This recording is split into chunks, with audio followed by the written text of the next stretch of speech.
Hidup adalah sebuah perjalanan, yang dimana arti dari perjalanan hidup tersebut bermakna berpindah-pindah. Baik berpindah dari satu tempat ke tempat yang lain. Berpindah dari satu kehidupan ke kehidupan yang lain.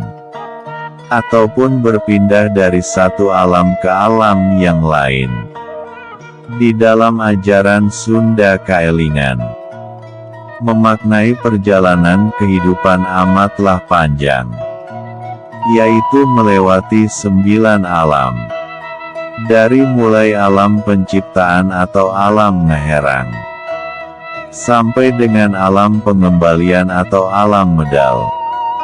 Begitu pula menurut ajaran Sunda Kaelingan, bahwa jika seseorang telah meninggal dunia, maka orang tersebut akan melewati perjalanan menuju alam yang baru, yang dimana alam baru tersebut dinamakan alam Sang Lumenyep, yaitu alam yang sangat sunyi atau alam yang sangat hampa. Sementara kehidupan di alam dunia dinamakan dengan sebutan alam gumulung, yang bermakna alam bergejolak atau alam ketergesa-gesaan. Di saat seseorang menempuh perjalanan hidup menuju alam yang baru, yaitu alam setelah datangnya kematian. Terkadang jalan yang ditempuh tidak selalu mulus. Banyaknya halangan serta rintangan yang dilalui. Bahkan banyak pula jalannya tertutup oleh kegelapan, yang pada akhirnya menjadi tersesat. Menurut ajaran Sunda Kaelingan, seseorang yang tersesat di dalam perjalanan menuju alam kesunyian atau alam kehampaan dinamakan dengan sebutan Mara Kayang. Mara artinya kesengsaraan atau kegelapan. Sementara Kayang artinya cahaya. Jadi arti Mara Kayang yakni kegelapan cahaya. Adapun hal-hal yang dapat menjadikan seseorang tersesat atau kegelapan di dalam perjalanan setelah datangnya kematian,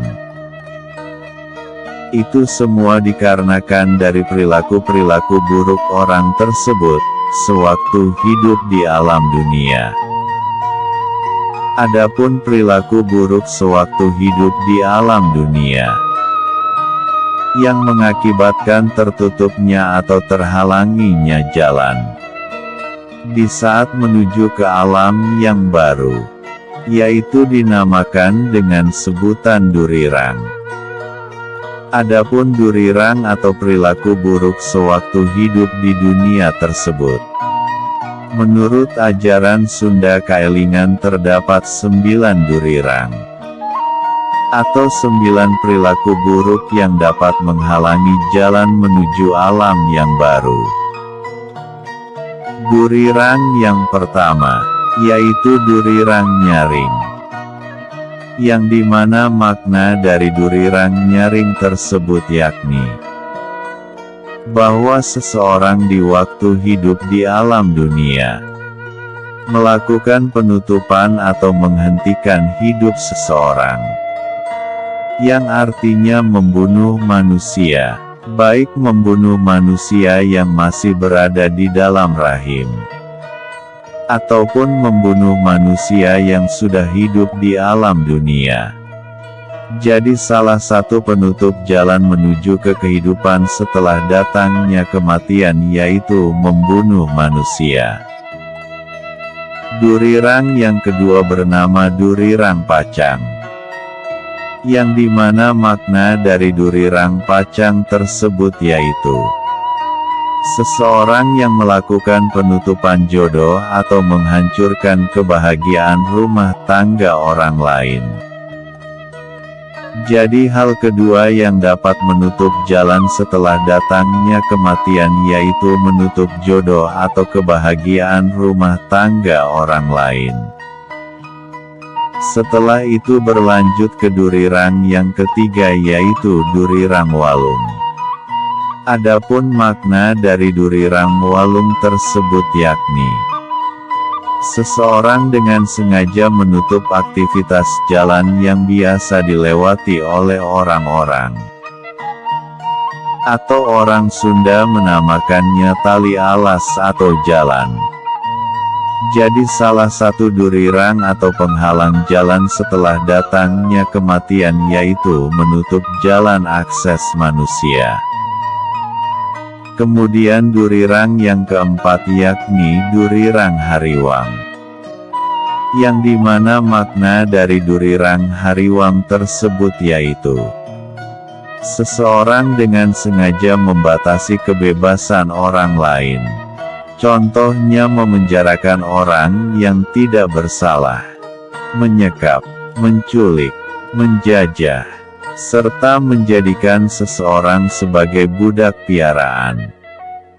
Begitu pula durirang hariwang pun termasuk menakut-nakuti orang lain atau sekarang dinamakan teror. Jadi salah satu hal yang dapat menghalangi jalan setelah datangnya kematian yaitu menutup kebebasan hidup orang lain. Berlanjut ke durirang yang kelima, yaitu durirang merang.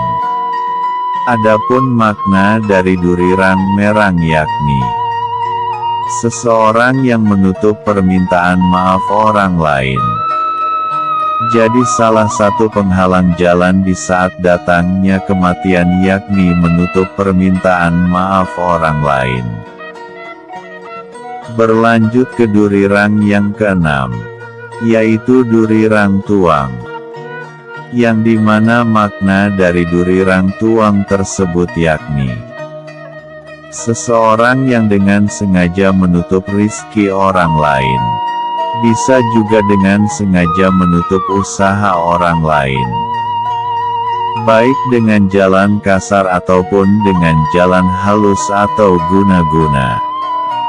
Baik merampas kepemilikan orang lain, ataupun menghasut orang agar seseorang diberhentikan dari usahanya atau pekerjaannya. Jadi salah satu hal yang dapat menjadikan gelapnya jalan setelah datangnya kematian yakni menutup rizki orang atau usaha orang.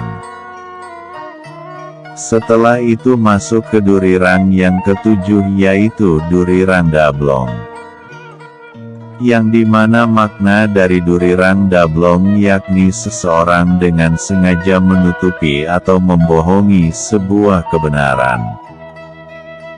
Dan juga seseorang dengan sengaja menghalang-halangi orang lain yang akan melakukan perbuatan baik.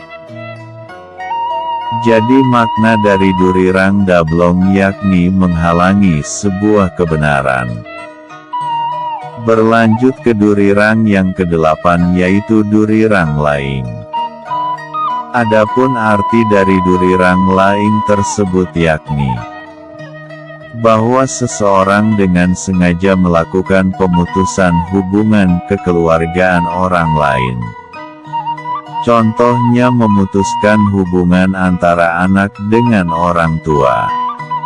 Termasuk menjual anak, memutuskan hubungan antara kakak dengan adik.